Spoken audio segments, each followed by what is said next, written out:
My ex broke up with me to chase a famous influencer. When he dumped her, she crawled back. But I already had a surprise waiting.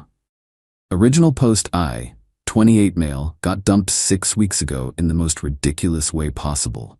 Still can't believe I'm typing this out, but here we are. Was with Serena, 26, for 3 years. Lived together for the last year in my apartment. Thought things were solid, talking about future plans, meeting each other's families, the whole deal. Then, she became obsessed with this lifestyle influencer, Dante Murado. Dude has like 2.3 million followers, posts workout videos, luxury travel content, motivational quotes over sunset pics. You know the type. Serena followed him religiously, commenting on every post, buying his overpriced protein powder and manifestation journals. 6 weeks ago, Thursday night, I'm making dinner. She walks in, looking serious. "Marcus, we need to talk. What's up?" "I've been doing a lot of thinking about my life path." "Okay. I need to be single to pursue some opportunities." "What opportunities?" She showed me her phone, DMs with Dante Murado. He'd responded to one of her thirsty comments with, "Thanks, beautiful." And she'd been messaging him since, sending gym selfies, telling him how he inspired her journey. "You're breaking up with me over a winky face emoji?" "You don't understand. He invited me to his fitness retreat next month. This could change my life. It's a $3,000 MLM scam retreat. It's a networking opportunity. He sees something special in me. He sees your credit card. You're just jealous because you're stuck in your boring accounting job while some of us have bigger dreams." "My boring job pays for this apartment." "Exactly.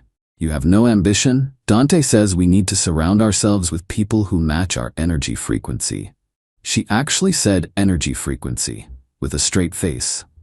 Packed her stuff that weekend, moved back with her roommate Kendra, blocked me on everything except email, needed that for logistics, posted a bunch of new chapter and level up season stories on Instagram. Here's the kicker: she didn't just leave, she tried to rebrand her whole life, started a fitness Instagram, called herself a wellness journey curator, posted daily about leaving toxicity behind and choosing growth, all while spending her savings on Dante's programs, supplements, and that stupid retreat. I focused on work, hit the gym, ironically, hung with friends, tried not to think about how 3 years ended over an influencer's emoji. Then last week happened. Update 1. Got an email from Serena 2 weeks ago. First contact since the breakup. "Hey, can we talk? Really need to speak with you." Ignored it. Then came the texts from a new number. "Marcus, please, it's important. I know you're getting these. Just 5 minutes?" Friday night, she showed up at my apartment building, waited by the entrance. I was coming back from dinner with coworkers when I saw her. She looked rough. Hair unwashed, designer gym clothes she'd bought for the retreat, looking wrinkled. Been crying. "Serena." "Marcus, thank God I've been trying to reach you." "Me, I noticed. What do you want?" "Can we talk, please? Just 5 minutes?" Against my better judgment, we went to the coffee shop across the street. Public place seemed safer. The retreat was not what I expected. Shocking. There were 200 people there, all women. Dante barely showed up except for group photos and his sales pitch for the next level program. The influencer who messages hundreds of women wasn't interested in a personal connection? Wild. "Don't be mean. I'm trying to apologize." "Me? Or what exactly?" "I made a mistake. I see that now. We had something real and I threw it away for a fantasy. And I want to come home." The audacity. "Home? You mean my apartment that you left because I lack ambition?"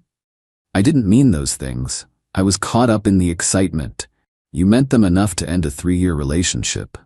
Then she dropped the real reason she was there. "I'm broke, Marcus. The retreat was $3,000.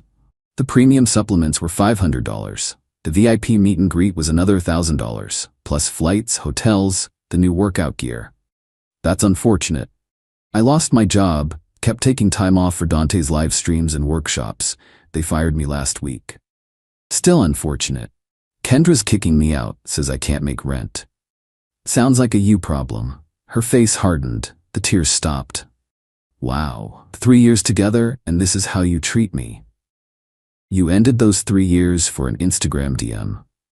I'm apologizing. What more do you want? Nothing. I want nothing from you. You're really gonna let me be homeless? I'm going to let you figure out your own life, like an adult. She stormed out. But I knew this wasn't over. When Serena felt cornered, she got creative. Update 2. The entitlement went nuclear after the coffee shop rejection. First, she tried the sympathy route. Posted sob stories on Instagram about going through a tough time and learning hard lessons. Tagged mutual friends. DM'd my sister asking her to talk sense into me. My sister's response was legendary. Maybe Dante has a couch you can surf on? When sympathy didn't work, she tried manipulation. Showed up at my gym. My scheduled workout time hadn't changed in 2 years. She knew exactly when I'd be there. Serena, we need to talk about our shared assets. Between sets. We don't have any. I contributed to household expenses. I deserve compensation. You paid $400 a month toward a $2,400 apartment. That was rent, not investment. What about all the furniture I picked out? That I paid for?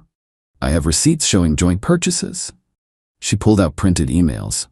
Amazon orders for throw pillows, a coffee maker, some plants, maybe $300 worth of stuff, all ordered from my account with my credit card.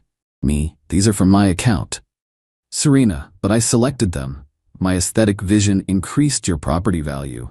I actually laughed, couldn't help it. Then came the legal threats. Got an email from Kendra Esquire, her roommate who was in her second year of law school. Dear Mr. Marcus Webb, this letter serves as formal notice that my client, Serena Voss, is entitled to compensation for 3 years of domestic labor, $150 a week equals $23,400. Emotional investment in relationship, $10,000. Loss of career opportunities due to cohabitation, $25,000. Interior design consultation, $5,000. Total owed, $63,400. Please remit payment within 10 days or face legal action. I forwarded it to my buddy who's an actual lawyer. He couldn't stop laughing, said it was adorable and to frame it. But here's where Serena really messed up. She got vindictive, started messaging my coworkers on LinkedIn, telling them I was financially abusive and warning them about my narcissistic tendencies. Screenshot them all. HR was not amused when I had to explain why my ex was harassing employees. Then she went after my apartment, called my landlord claiming she was an illegally evicted tenant, said she had mail delivered there, true, and belongings still inside, false. Demanded access. My landlord called me immediately. I'd been a perfect tenant for 5 years. Explained the situation, sent him proof she was never on the lease. He told her to pound sand. That's when I decided enough was enough. She wanted to play games. Fine, but I'd been preparing for something like this since the day she left. Update 3. The surprise.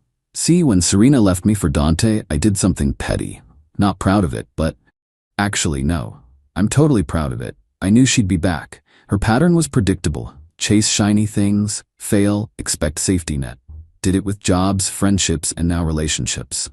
So I prepared. First, documented everything. Every leaving toxicity behind post, every level up story, every thirsty comment on Dante's page, every DM she sent him that she'd showed me. Screenshots backed up in 3 places. Second, started a little social media experiment. Created an Instagram called Relationship Receipts Daily. Anonymous account. Posted, submitted stories about relationship karma. Built it up to 50K followers over 6 weeks. Amazing what targeted hashtags and consistent posting can do. Third, waited. When Serena started her harassment campaign, I submitted her story to my own account. With receipts. Ex leaves 3-year relationship for influencer who doesn't know she exists. Spends life savings on his retreat, gets dumped by roommate and fired from job. Now harassing former partner for money. Swipe for screenshots. Included, her breakup text saying I lacked ambition. Her posts about choosing growth, the financial demands from Kendra Esquire. Screenshots of her harassing my coworkers, the landlord harassment attempt. But the chef's kiss, the final slide was a video. See, Dante did a live stream from his retreat. Someone screen recorded it. He was ranking the hottest attendees with his bros, making fun of the women who thought they were special. Serena was on the list. He called her Stage 5 Clinger number 47, and laughed about her sending him poetry about their connection. The post went viral. 2.3 million views in 48 hours. Dante's followers found it. Started tagging her, tagging him. The comments were brutal. Not the poetry. $4,500 to be called a stage 5 clinger. This is why I have trust issues. Bro, imagine leaving a whole relationship for this. Serena's Instagram went private within hours, then deleted. Kendra texted me freaking out about defamation. My lawyer buddy responded, truth is an absolute defense. Also, your client should know that impersonating an attorney is a crime. Best of luck in law school. But I wasn't done. Remember those LinkedIn messages to my coworkers? Turns out Serena was job hunting, had interviews lined up, was using them as references without asking. Every company that called got the same response. I cannot recommend Serena Voss. She recently engaged in harassment of multiple employees at our firm. I'm happy to provide documentation. She lost 3 job offers. The apartment she was touring? Yeah, they do social media checks now. Guess what they found? A viral post about a nightmare ex-tenant who harasses landlords. The best part? I didn't have to lie once. Just presented facts, her own words, her own actions, her own consequences. Final update. It's been 2 weeks since the post went viral. Life got interesting. Dante Morato's team sent me a cease and desist. Apparently sharing public livestream footage was defamatory. My lawyer responded with a nice letter explaining fair use and suggesting they focus on their client's upcoming FTC investigation for undisclosed affiliate marketing. They went quiet. Serena made one last desperate play. Showed up with her parents. Full intervention mode. Her mom, Marcus, you've destroyed our daughter's life. Me, she destroyed her own life. I just documented it. Her dad, take down that post. She can't get a job because of you. Me, she can't get a job because she harassed my coworkers. The post just lets people know. Crying. I said I was sorry. What more do you want? I wanted a partner who wouldn't leave me for an emoji. That ship sailed. Her mom, she made a mistake. Haven't you ever made mistakes? Sure, but I own them. I don't blame others or demand they fix them. They threatened lawyers, police, emotional distress, the works. I pulled up the security footage of Serena waiting outside my building, the LinkedIn messages, the fake legal threats. Me, your daughter has harassed me, my coworkers, and my landlord. I've been patient. That ends if you keep pushing. They left. Serena sent one final email, a long rambling thing about how I ruined her chance at happiness and couldn't handle her growth. How she was meant for bigger things than our mediocre life. I didn't respond, just forwarded it to @RelationshipReceiptsDaily with the subject line, update. She learned nothing. That post got 3.7 million views. Last I heard through mutual friends, she moved back with her parents, works part-time at a juice bar, ironically one that Dante promotes, still posts motivational quotes about rising from ashes, dates guys who mysteriously ghost after Googling her. Name me? I'm good. Started dating someone new, met her at a cooking class, not in anyone's DMs. She laughed when I told her the story. Said anyone who leaves a stable relationship for an influencer's attention deserves whatever karma delivers. My apartment's quieter now. Replaced all the stuff Serena picked out.